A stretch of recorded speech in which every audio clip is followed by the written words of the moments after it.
United Nations.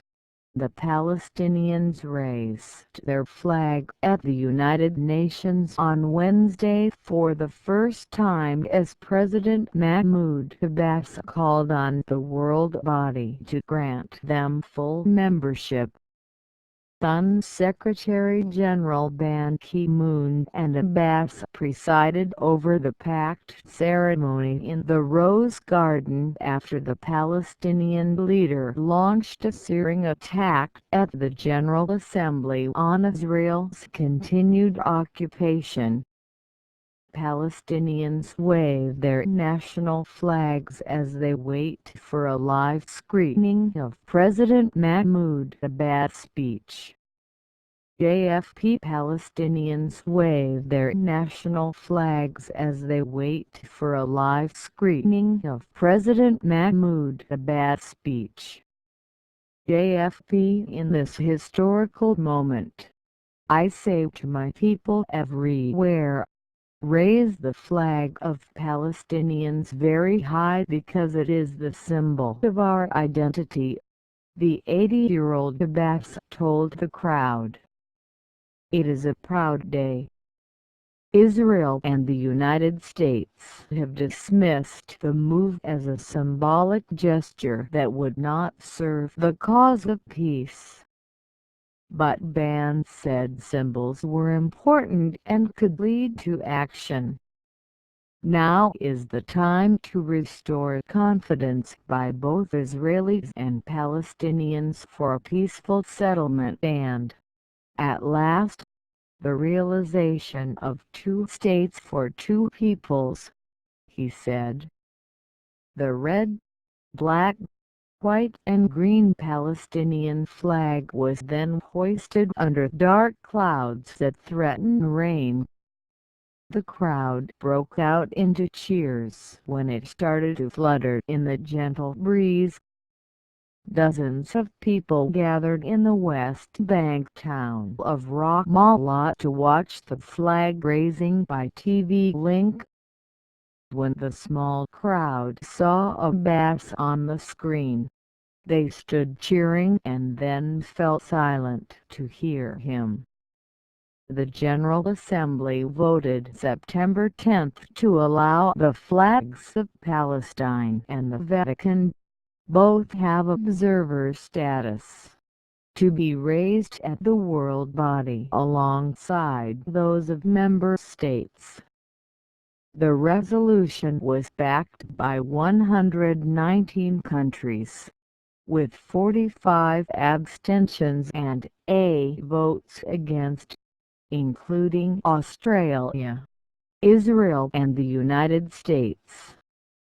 Call for recognition. Abbas used his speech Wednesday at the General Assembly to appeal for those countries that have not yet recognized the state of Palestine yet to do so.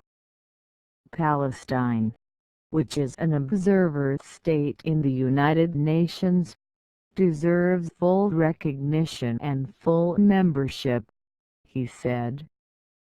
Clashes in recent weeks between Israeli police and Palestinians at the sensitive Al-Aqsa mosque compound in Jerusalem have raised tensions and prompted Abbas to warn of the risk of a third intifada, or uprising. I call on the Israeli government to cease its use of brutal force, particularly its actions at the Al-Aqsa mosque, Abbas told the assembly. Such actions will convert the conflict from a political one to a religious one, thus creating the explosive situation in Jerusalem and the remaining Palestinian-occupied territory. The recent poll found that Palestinians are increasingly exasperated with his leadership and Israel's right-wing government. The majority favor a return to armed uprising in the absence of peace talks and 2/3 want Abbas to resign.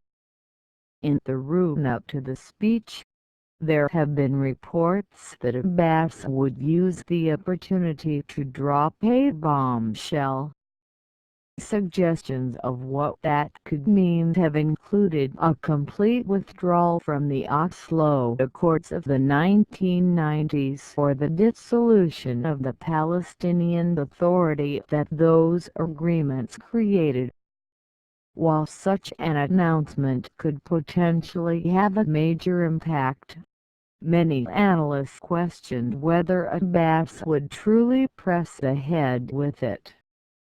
Cannot be bound by agreements instead, he told the UN that Israel's refusal to commit to past agreements and release Palestinian prisoners, and continued Jewish settlement activity in the West Bank and East Jerusalem, were sapping Palestinian hopes of ever achieving an independent state.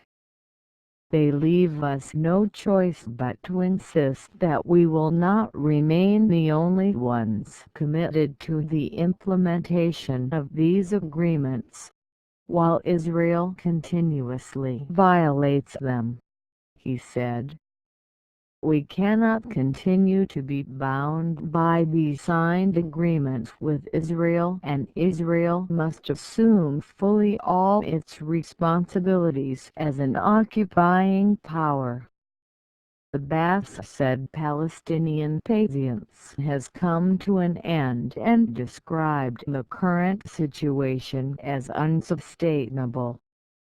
Later on Wednesday, the UN chief will also chair talks with the diplomatic quartet seeking a political settlement to the conflict. The peace process has been in the doldrums since the latest U.S. diplomatic effort failed in April last year. In a shift, Egypt, Jordan, Saudi Arabia and the Arab League have been invited to the meeting, along with the foreign ministers of Russia, the United States and EU Foreign Affairs Chief Federica Mogherini. Israeli Prime Minister Benjamin Netanyahu will address the United Nations on Thursday and call on Palestinians to stop incitement to violence.